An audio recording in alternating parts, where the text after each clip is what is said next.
Olá pessoal, tudo bem? Professor Ivaldo falando, vamos para mais um vídeo explicativo e no conteúdo de hoje falaremos sobre função polinomial do segundo grau, tá? Dando continuidade ao estudo das funções, esse é o nosso próximo tópico, tá? Primeiro, função. O que é uma função do segundo grau? Função do segundo grau, ou também chamada de função quadrática, por causa da fórmula do segundo grau, elevado ao quadrado, é a função de R em R definida pela seguinte fórmula, né? A fórmula aqui destacada. F de x é igual a ax ao quadrado mais bx mais c, sendo que esse a, esse b e esse c são os coeficientes numéricos, são números, tá? E o valor de a não pode ser zero, ou seja, ele precisa existir para que seja essa função de segundo grau, tá? Diferente de zero, quando ele diz, pode ser qualquer número menos o zero, porque o zero deixaria de ter uma função do segundo grau, deixaria o termo do segundo grau. Em outras palavras, para que ele seja uma função de segundo grau, basta que essa fórmulazinha aqui seja uma equação de segundo grau, ok? Aqui nós temos alguns exemplos, só para a gente ilustrar o que vem a ser, né? Esse primeiro exemplo aqui nós temos a função f em x, sendo que x ao quadrado menos 3x mais 4, onde o termo de a é 1, porque não tem número acompanhando aqui o x, quando não tem é 1, certo? O termo de b é menos 3 e o de c é 4, ok? A, B e C, aqueles mesmos que a gente usa lá com delta, Bhaskara e fizemos bastante durante o ano, ok? Aqui nós temos mais outros exemplos de função, tá? Outras funções variadas, né? Y é igual a x ao quadrado menos 5x mais 6, x ao quadrado menos 5x mais 4.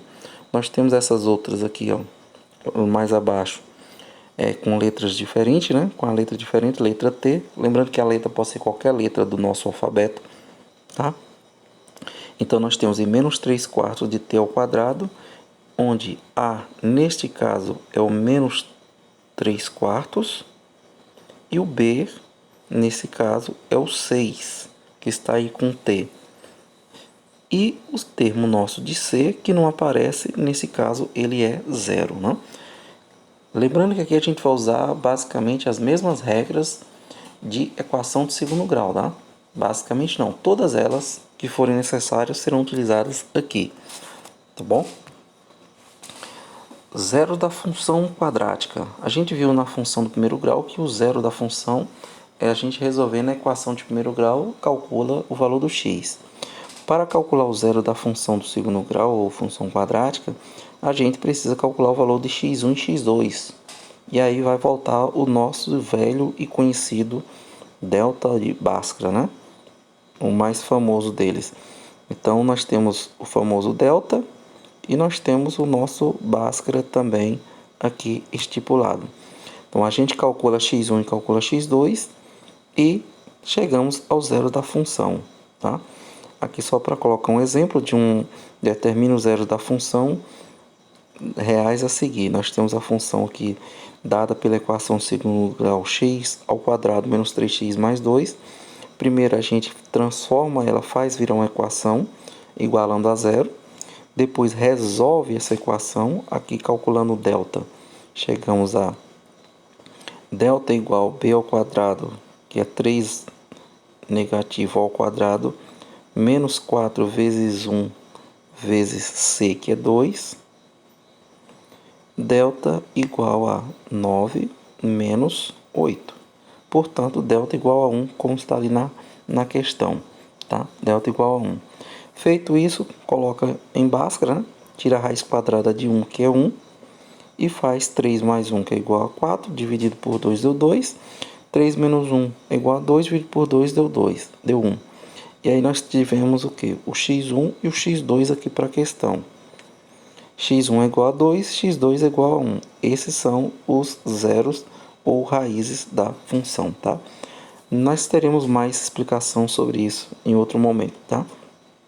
Não preocupamos com isso por agora. O gráfico da função. Toda função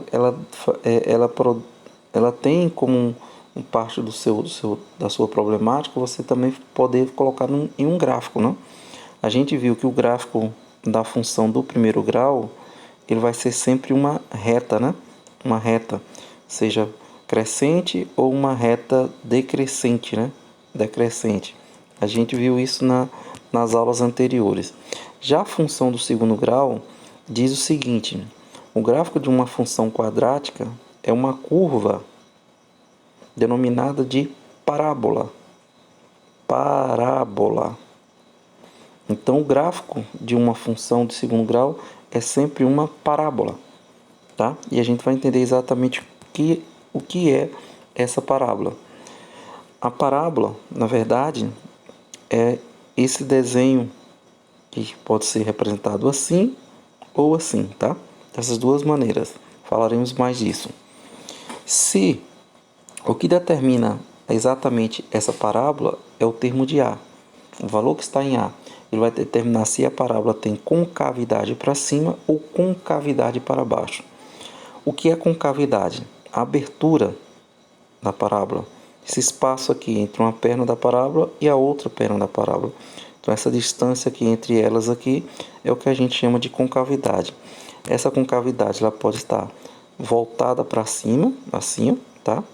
As perninhas para cima, ou voltadas para baixo, tá?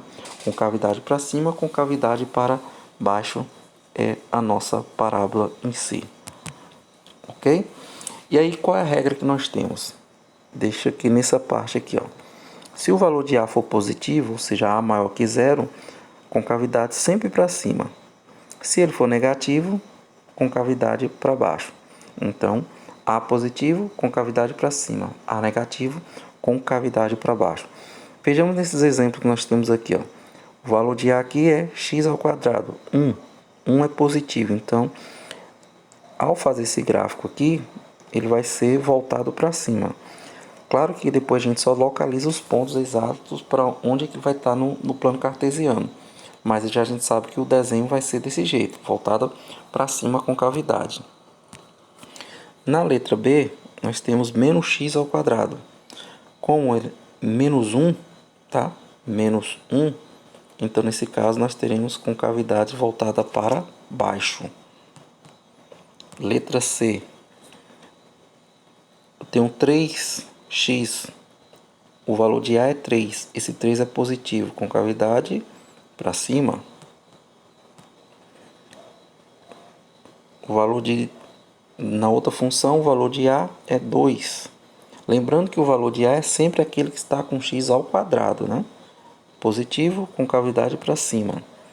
E no nosso último caso, nós temos o valor de A aqui, que é menos 4. Cuidado para não achar que o valor de A é sempre o que vem primeiro, tá? É o que está com x ao quadrado. Então, o negativo, concavidade para baixo. Então, resumindo, fica assim, né? Esse quadro resumo, né? Se o valor de A ele é positivo, maior que zero, eu tenho uma concavidade voltada para cima nesses 3 primeiros casos aqui, ó. Tá? Esses 3 primeiros casos nossos aqui, concavidade voltada para cima. E aqui você observa que nós temos a reta de x, ó. A reta de x. E veja que o desenho, o gráfico, ele pode passar sem tocar na reta de x, tocando um ponto na reta de x, ou tocando em 2 lugares na reta de x. Isso quem determina vai ser o nosso delta. Ó. Delta menor que zero não toca em x, porque não tem raiz, né? Delta negativo não tem raiz. Delta igual a zero tem uma raiz sozinha, então ele só toca uma vez em x. Delta maior que zero tem 2 raízes, então ele vai tocar 2 vezes. Do mesmo jeito é no outro lado aqui, ó. A única diferença são as concavidades voltadas para baixo, por ele ser menor que zero. Quando a gente faz o desenho da parábola no gráfico, ele vai ter exatamente o local onde a parábola faz a curva, né? A parábola vai fazer a curva, ela desce aqui, chega a um determinado ponto, e depois ela volta e sobe novamente. E esse localzinho aqui exato onde ela faz essa curva é o que a gente chama de vértice da parábola, representado pela letra V, tá? E aqui nesse vértice é traçado também uma linha, tá? O que a gente chama de eixo de simetria. Lembre desse nome, tá? eixo de simetria, ou seja, ele divide a parábola em duas partes iguais, tanto do lado da esquerda quanto à direita aqui. Os dois são do mesmo tamanho. Quando nós temos o vértice da parábola aqui embaixo, nós dizemos que o vértice é um ponto de mínimo. Mínimo. Tem aqui no textinho aqui, ó, ponto de mínimo. Quando o vértice da parábola ele está na parte de cima, com a cavidade está voltada para baixo, nós temos, obviamente, o ponto de máximo. Então, ponto de mínimo, com cavidade está lá embaixo. Ponto de máximo, com cavidade, o vértice está lá em cima, tá? Isso é o vértice da parábola. Agora vamos ver como é que a gente pode fazer um gráfico usando uma tabela auxiliar, né? Auxiliar. Então, primeiro a gente tem aqui essa função, a gente vai usar essa função para construir um gráfico usando uma tabela de valores. O que é que eu tenho que fazer? Vou desenhar uma tabela assim, né? Vou colocar aqui primeiro o valor x, vou colocar aqui no meio, nesse espaço maior, onde vou gastar mais espaço, porque onde vai ter cálculos, eu vou colocar a fórmula da função, a função que veio aqui, ó, certo? Essa função que veio no problema. E lá na frente, no final, o par ordenado que a gente vai montar. Como assim o par ordenado? Aqui eu vou calcular, eu tenho x, aqui eu vou ter y, que é o resultado da função, é o valor de y, e aqui eu vou pegar as duas respostas do x e do y e colocar ali no final da questão em si, tá? Dessa maneira. Agora, de onde vão vir os números, né, para que eu possa calcular? Da minha imaginação, tá? Você vai usar os números, você vai escolher quais números que você quer utilizar. Então, você dá um valor para x, coloca na fórmula, calcula e vai descobrir o valor do y, tá? Então, vamos prestando atenção aqui e vamos ver como é que nós fazemos, né?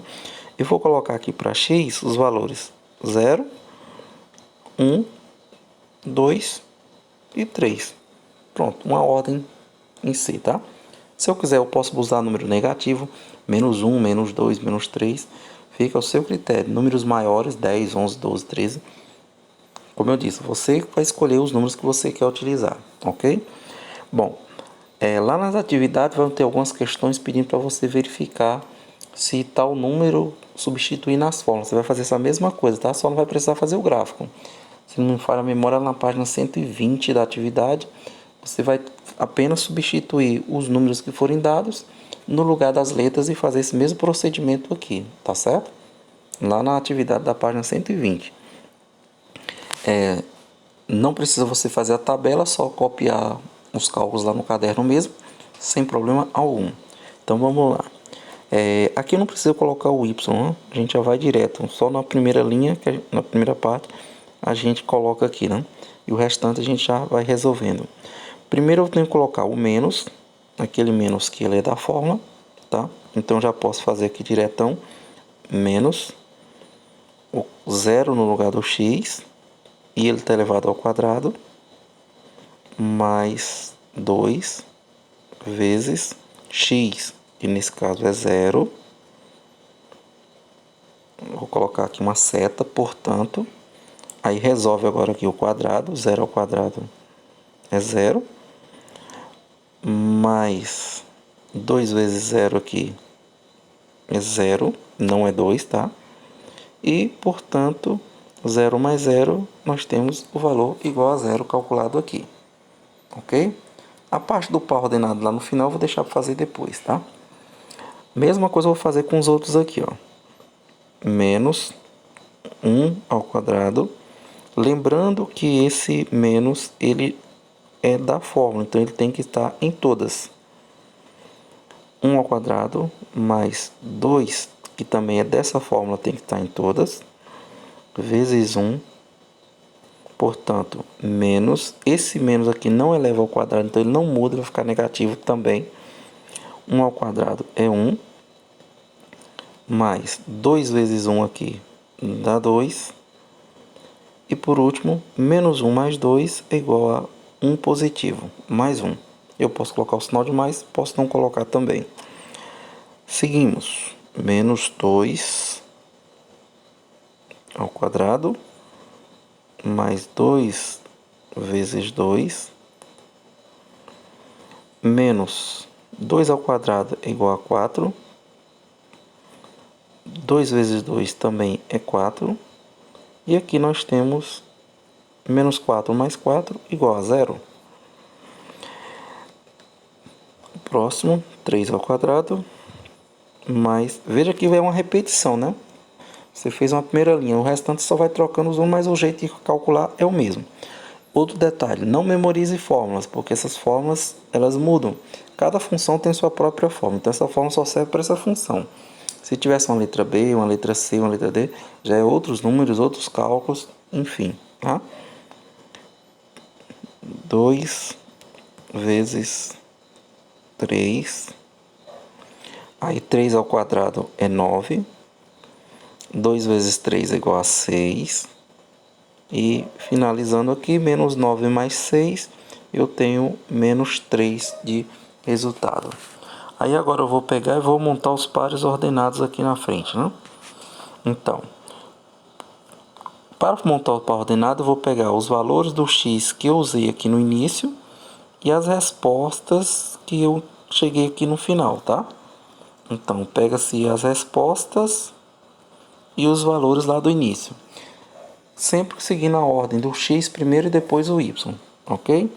Então, quando eu usei o zero aqui no início, o resultado deu 0. Então, o par ordenado é 0, 0. Quando eu usei o 1 para x, o resultado de y foi 1 também. Coincidência.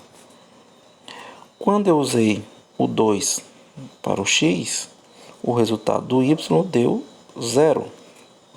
E quando eu usei o 3 do y, para o x, perdão, o resultado do y deu menos 3. Então aqui eu montei os pares ordenados. Então peguei a função, repetindo, pega a função, monta a tabela, calcula, escolhe os valores para o x, calcula esses valores substituindo na fórmula, monta os pares ordenados, e aí depois que você montou esses pares ordenados, aí sim a gente vai fazer o gráfico. Aí você vai montar um plano cartesiano, tá? E nesse plano cartesiano agora a gente vai marcar os pontos que a gente colocou lá na tabela, né? Os pontos lá da tabela. Primeiro ponto que a gente calculou deu 0 e o 0. 0 e 0 é aqui exatamente nesse encontro das duas linhas aqui, tá? Aqui para fazer aqui o gráfico num sistema aqui, ele é um pouco ruim, mas vocês vão ter régua para vocês estarem marcando os pontos direitinho, vocês vão caprichar aí, tá? Depois o outro foi 1 e 1. Então 1 positivo com 1 positivo, então sobe, os dois se encontram mais ou menos aqui, certo? Depois nós tivemos o par ordenado 2 e 0. 2 no x e 0 no y. Isso significa que ele vai até o 2 do x e fica em cima da linha, porque o y nem subiu nem desceu. Então, exatamente em cima do 2, tá? Em cima do 2. E por último, nós tivemos o ponto 3 do x positivo, aqui logo depois do 2, e ele vai descer para o menos 3, porque o y deu negativo, descendo para o menos 3, ok? Bom, aí você marcou os pontos, aí agora a gente vai construir a nossa parábola, que é unindo esses pontos aqui. Então a gente vai fazer o seguinte, pega lá da pontinha na extremidade e desce sobre as linhas aqui, ó. Depois você pega de novo lá na pontinha na extremidade e desce para o outro lado assim, ó, tá? Desce primeiro para um lado, depois desce para o outro. Ele vai fazer tipo essa curvatura. Nos primeiros desenhos que forem fazer, vai ficar um pouco torto, assim, meio sem noção. Depois com a prática eles vão melhorando. Essas pontinhas aqui, elas não vão fazer curvas para dentro assim não, tá? Elas vão seguir como se fosse indo direto para o infinito aí dos dois lados, tá bom? E aí tá desenhado o gráfico. Então fez lá a tabela e agora o gráfico.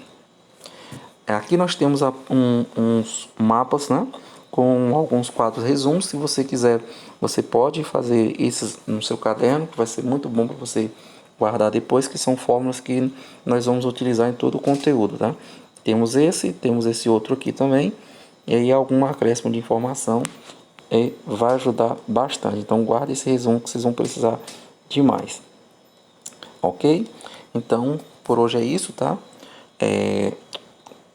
Tomem cuidado nas atividades, caprichem, façam com o máximo de atenção possível, e dúvidas mandem que a gente vai estar tirando sempre.